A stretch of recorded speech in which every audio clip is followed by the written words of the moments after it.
Hello, good morning and welcome to this edition of Market Cafe right here on ET Now. I'm Shell D'Souza. Will take you through all the top stories that we need to focus before we kickstart your trading day.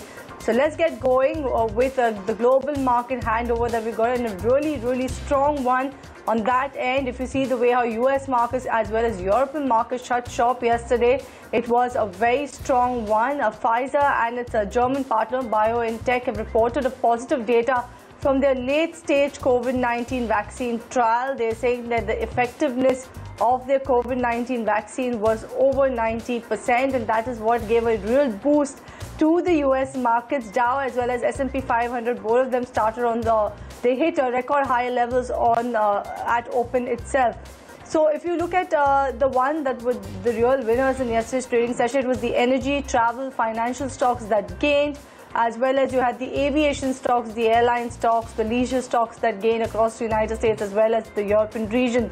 The ones that actually fell the most were your technology stocks. They were the one that were actually at the declining end. You had most of the stay-at-home companies that had surged during the pandemic period, be it your Netflix, your Amazon, your Zoom Video. All of these counters declined in trade yesterday.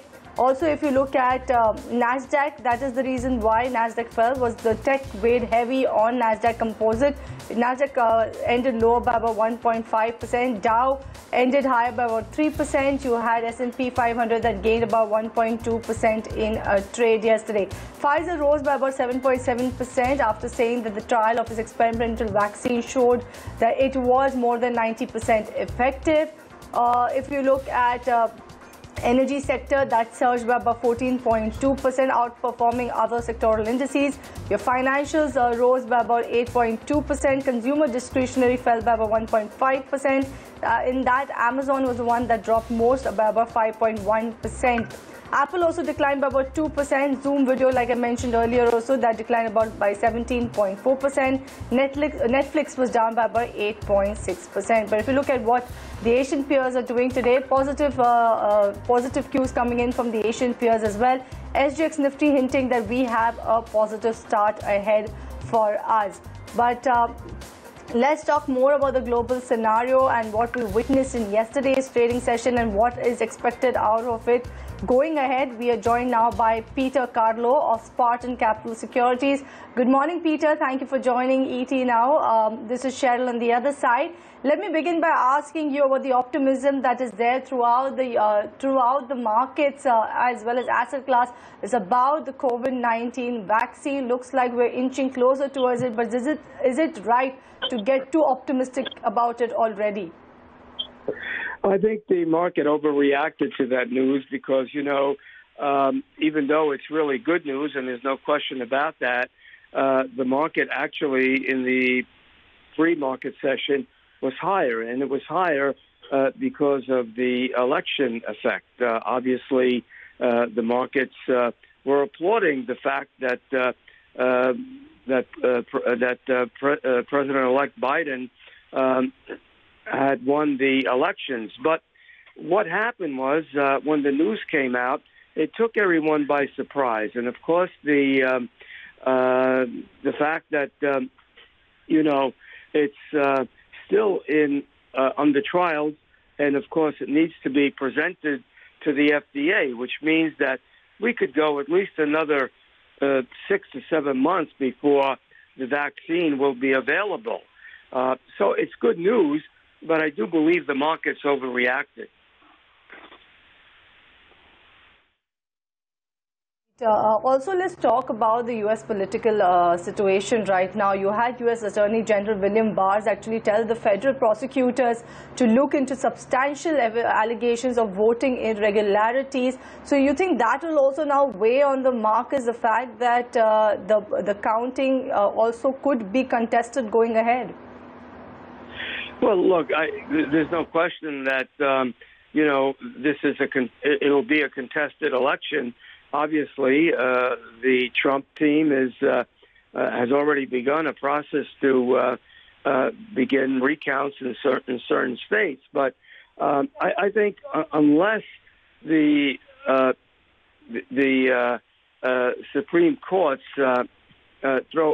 unless the Supreme Courts act in favor, I doubt that it's going to be a problem for the market. That's not to say that, the market is not going to be subject to the Senate vote. I think if the Republicans lose the Senate, then we could be in for a bumpy ride. And of course, we won't know that at least for another 40 to 60 days.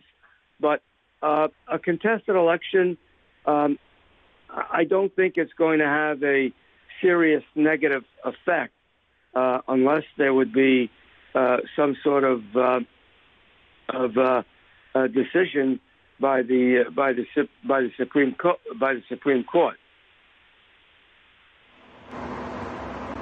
Right, Peter. And Peter, lastly, I'd like to get your views on the EM markets. What should we look forward for over here in the emerging markets, and also about gold and crude, if I could ask you on those as well.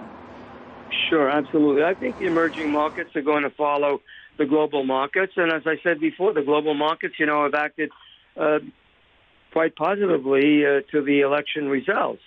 In terms of gold, today we had a so to speak, meltdown. Price of gold was down 5%, and that was due to the to the vaccine news. But I want to caution that I think today's decline was overdone, and another reason for it was the fact that we had this huge rally in treasuries.